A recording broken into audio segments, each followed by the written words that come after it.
नमस्कार, आप सभी का स्वागत है learn mind management talk show में। तो सर, जीवन में सफलता पाने के लिए हमारा अवचेतन मन क्या सक्सेस रोल निभाता है, ये बताइए। देखो मैडम, जो सक्सेस है ना, वो दो चीज़ों के कंट्रीब्यूशन से आती है। पहला, आदमी के अंदर जो भी वो काम कर रहा है उस काम को करने की स्किल्स होनी चाहिए, और दूसरा उसका स्टेट ऑफ माइंड पॉजिटिव होना चाहिए। Means only getting the skill is not the guarantee of success.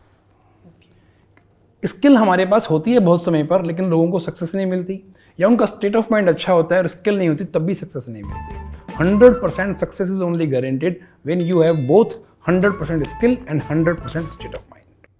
Sir, मुझे ये बताइए, स्टेट ऑफ माइंड क्या है? मैडम, स्टेट ऑफ माइंड, ये अच्छा क्वेश्चन है, क्योंकि बहुत सारे व्यूअर्स को नहीं आइडिया लग पा रहा होगा कि मैं स्टेट ऑफ माइंड से क्या कहना चाह रहा हूँ। दोस्तों, स्टेट ऑफ माइंड मानसिक अवस्था, ये तो उसका हिंदी रूपांतरण हो गया, बट इसका मीनिंग है, जैसे मैं आपको एक एग्जांपल देता हूँ। क्रिकेट में हम जिस चीज़ को फॉर्म कहते हैं ना, जैसे फेमस प्लेयर रहे सचिन तेंदुलकर, वीरेंद्र सहवाग, सौरभ गांगुली, ये सभी अपने कैरियर में एक समय था जब लगातार हर मैच में हाफ सेंचुरी या सेंचुरी बना रहे हैं। फिर इनकी लाइफ में एक समय आता है कि लगातार 10-10 मैच तक डबल डिजिट में भी नहीं पहुंच पा रहे हैं, 1, 2, 5, 9, 8 पे आउट हो रहे हैं।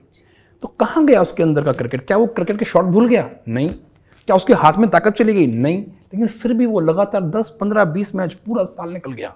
सचिन तेंदुलकर की लाइफ में ऐसे 2 या 3 साल निकले हैं जब पूरा साल वो कुछ नहीं कर पाए। तो हम इसे कहते हैं, उस समय क्या कहते हैं कि सचिन आउट ऑफ फॉर्म चल रहे हैं, सहवाग आउट ऑफ फॉर्म चल रहा है, और जब वो फॉर्म को रीगेन करते हैं, उन्होंने एक हाफ सेंचुरी मारी, फिर फॉर्म रीगेन कर लेते हैं, फिर अच्छा खेलते हैं।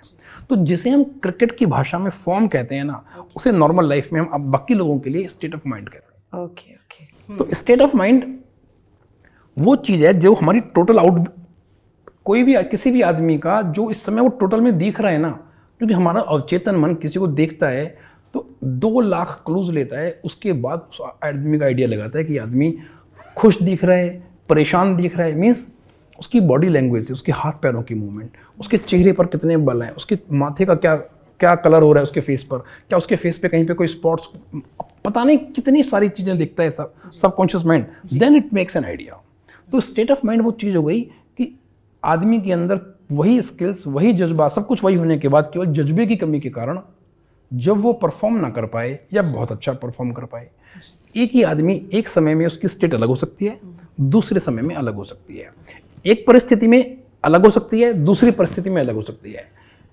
तो स्टेट ऑफ माइंड एक ऐसी चीज़ है जिसको मेंटेन करना मीन्स, एक आदमी की प्रेजेंट स्टेट होती है जो अभी है, एक डिजायर्ड स्टेट होती है। तो प्रेजेंट स्टेट कुछ भी हो, डिजायर्ड स्टेट उसकी हमेशा उससे बेहतर होनी चाहिए। सो सर, रिसोर्सफुल स्टेट और अनरिसोर्सफुल स्टेट में डिफरेंस क्या है? मैडम, अनरिसोर्सफुल स्टेट में डिफरेंस, दोनों में बेसिक डिफरेंस यही हुआ कि जब कोई आदमी अपने जो उसके पास कैपेबिलिटीज़ हैं या उसको पता है, जैसे सपोज करो, मैं और एग्जांपल देता हूँ कि एक आदमी ने कुछ ऐसी चीज़ देखी जिससे उसे फोबिया है और एकदम से घबरा के अपनी आंखें बंद कर ली।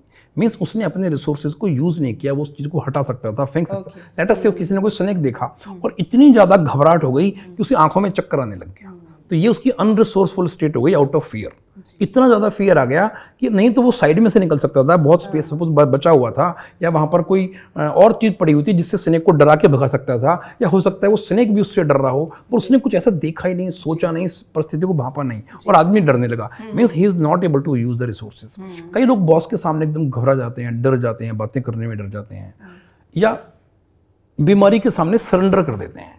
उनके पास रिसोर्सेज हैं, वो चाहें तो कुछ ऐसी एक्टिविटीज़ हैं लाइफस्टाइल में चेंज करके लोग अपने शुगर को ठीक कर सकते हैं, बट उन्होंने एक्सेप्ट कर लिया कि ये भी लाइफ टाइम रहेगी। तो मीन्स रिगार्डिंग डायबिटीज़ उन्होंने अपनी स्टेट को अनरिसोर्सफुल बना लिया। They are not using their resources जो भगवान ने हमारी बॉडी में दिए हैं, ऐसे इम्यून सेल्स, ऐसे हैप्पीनेस सेल्स जो हमें किसी भी बीमारी से बाहर निकाल कर ला सकते हैं, बट उसने उनका यूज़ नहीं किया। तो जब हम अपने रिसोर्सेज का यूज़ नहीं कर रहे हैं, that is non resourceful state, और जब हम अपने रिसोर्सेज का यूज़ कर पा रहे हैं, that is resourceful state.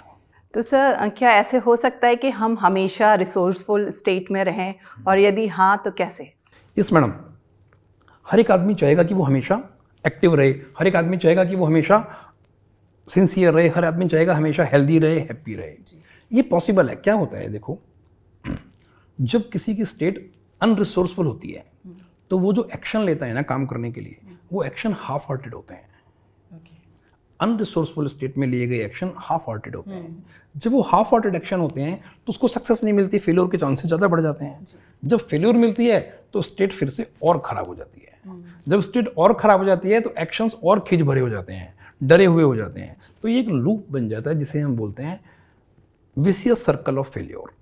But जब हमारी स्टेट रिसोर्सफुल होती है या हम उसको रिसोर्सफुल कर लेते हैं और हम उसको मेंटेन करते हैं अच्छे से, हम अपनी विजुअलाइजेशन करते हैं, हम डिफरेंस समझे एक आदमी कि मेरी अनरिसोर्सफुल स्टेट हो रही है, शुरुआत में समझे, और फिर उसको पता हो कि किस प्रकार कॉन्शियस माइंड और सबकॉन्शियस माइंड आपस में बातें करते हैं, किस प्रकार उसको समझाया जाए। क्योंकि ये जो स्टेट ऑफ माइंड है, ये स्टेट ऑफ माइंड बेसिकली जो सबकॉन्शियस के इम्प्रिंट्स हैं उनके बेस पे डिसाइड होती है।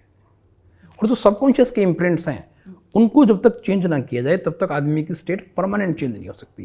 टेम्परेरी हो सकता है, उसको कोई अच्छी चीज़ मिली, खुश हो जाएगा वो, but it can not be change permanently.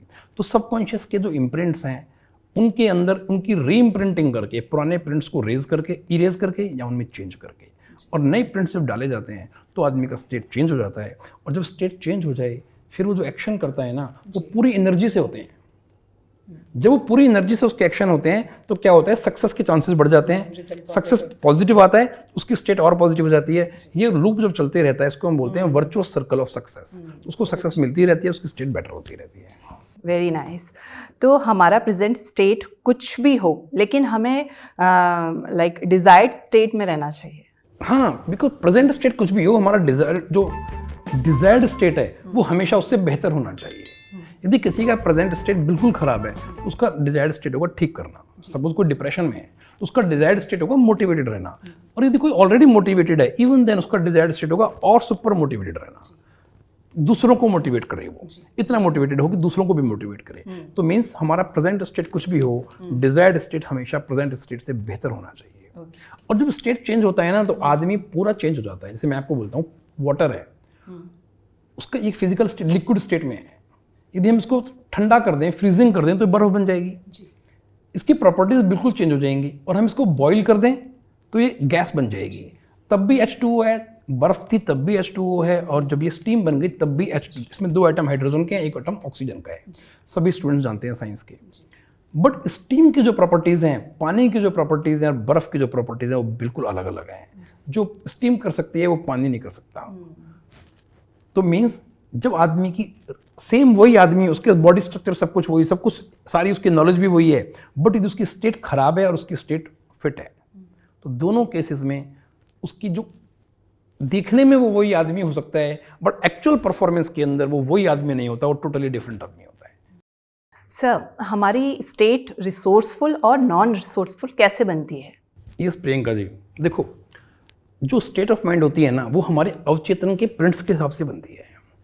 अब किसी आदमी के अवचेतन के प्रिंट जो उसको याद, जो उसके प्राइमरी प्रिंट्स उसको याद आ रहे हैं, मीन्स जो प्रिंट्स उसके ऊपर हैं, उसकी मेमोरी में, उसकी स्मृतियों में बार बार आ रहे हैं। सपोज करो वो उसके कोई ऐसे इम्प्रिंट्स हैं, उसकी किसी फेल्योर से रिलेटेड है, उसके किसी लॉस से रिलेटेड है, वो उन्हीं स्मृतियों में ज़्यादा रह रहा है। यदि अकेले में जब भी वो रहता है तो क्या होगा, उसका स्टेट धीरे धीरे अनरिसोर्सफुल होने लग जाएगा। बट यदि उसके जो पुराने इम्प्रिंट्स हैं वो यदि उसके सक्सेस वाले इम्प्रिंट्स हैं, या जब कभी उसने कुछ अच्छा परफॉर्म किया था वो प्रिंट्स उसको याद आते हैं, वो इमेजेस उसको याद आती हैं, वो साउंड्स उसको याद आती हैं, तो उसकी स्टेट क्या होगी, रिसोर्सफुल बनने लग जाएगी। इसी प्रकार कोई आदमी अपने फ्यूचर को डार्क देखता है, उसे लगता है कि मेरे भविष्य में अब कुछ नहीं होने वाला या अब कुछ नहीं बचा, ऐसे लगता है, तो उसकी स्टेट अनरिसोर्सफुल हो जाएगी। और कोई आदमी अपने भविष्य को विजुअलाइज करता है कि my future is very good, तो उसकी स्टेट रिसोर्सफुल होगी।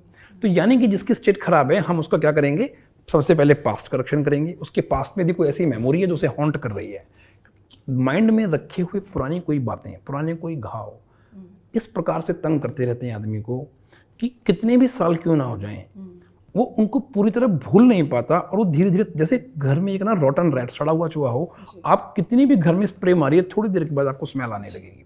सेम वे जब तक उसको बाहर ना निकाल के फेंका जाए, सेम वे माइंड से जब तक उन थॉट्स को या उन मेमोरीज को डिलीट ना किया जाए तब तक वो मेमोरीज लगातार हॉन्ट करती रहती हैं, परेशान करती रहती हैं।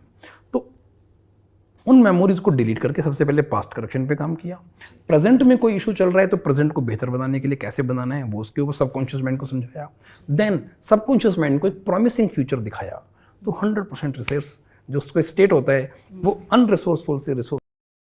इसमें क्या हम ऐसे भी कर सकते हैं कि हम रिटन करके लाइक हम कुछ पॉइंट्स अपने बनाएं और उनको डेली लाइक मेमोराइज करें कि हमारा फ्यूचर ब्राइट है, या तो इस टाइप से कुछ? बिल्कुल बिल्कुल, इसको हम एफर्मेशन बोलते हैं। अच्छा। इसके अंदर तो अपने पॉजिटिव एफर्मेशन बना करके रिपीटेटिव स्टेट में जब हम बोलते हैं उनको बार बार उनके बारे में सोचते हैं, मनन करते हैं, रिलेटेड इमेजेस देखते हैं, साउंड्स को सुनते हैं और फील करते हैं कि बेहतर हो रहा है, तो फिर हमारा सबकॉन्शियस माइंड उस मैसेज को पकड़ता है, फ्यूचर को प्रॉमिसिंग देखने लगता है। तो एफर्मेशन पॉजिटिव होना चाहिए और रिपीटेटिव होना चाहिए। रिपीटेड लाइक जैसे हम हमारा जो ड्रेसिंग टेबल है हम उस पे लगा लें, वो कोई लिख के लगा लें या कहीं भी जो हमें बार बार दिखे। जी, या आप, मैं इवन ये कहता हूँ कि आप अपनी कुछ, जैसे आपके घर में कहीं घड़ी लगी है, वॉल क्लॉक लगी है, आप उस घड़ी को देख करके मन में सोचिए अब मेरा अच्छा समय आने वाला है, good time is coming, just coming, good time is about to कम।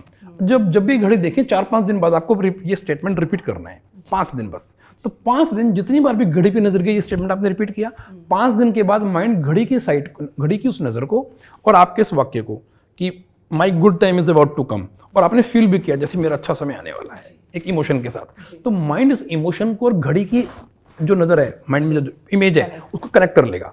उसके बाद 5-6 दिन के बाद केवल आप घड़ी की काम करते हुए घड़ी की तरफ देखेंगे, आपको ना रिपीट करना पड़ेगा ना इमोशन क्रिएट करना पड़ेगा, माइंड ऑटोमेटिक उस स्टेट में पहुंच जाएगा। मीन्स ये एक एंकरिंग हो जाएगी एफर्ट के द्वारा। 5-6 दिन लगातार आप घर में डिफरेंट, माना आपने बुद्धा की घर में वो रखी हुई है, इमेज रखी हुई है, शिव की इमेज रखी हुई है शांत, आप उस इमेज को देखिए और जस्ट ये सोचिए now I am going to live a peaceful life. Buddha की शांति जो है वो मेरे को मिल रही है और मैं अब एक पीसफुल लाइफ जीने जा रही हूँ। तो 5-6 दिन आप उसको देख करके इस स्टेटमेंट को रिपीट करते रहिए, तो धीरे धीरे आपका सबकॉन्शियस माइंड बुद्धा की इमेज को और आपके इस थॉट को क्लब कर लेगा। उसके बाद जब कभी काम करते हुए जनरल में भी आपकी नज़र बुद्धा की मूर्ति पे पड़ेगी तो माइंड उससे कनेक्ट करके वैसा मैसेज फ्लो करेगा बॉडी के अंदर।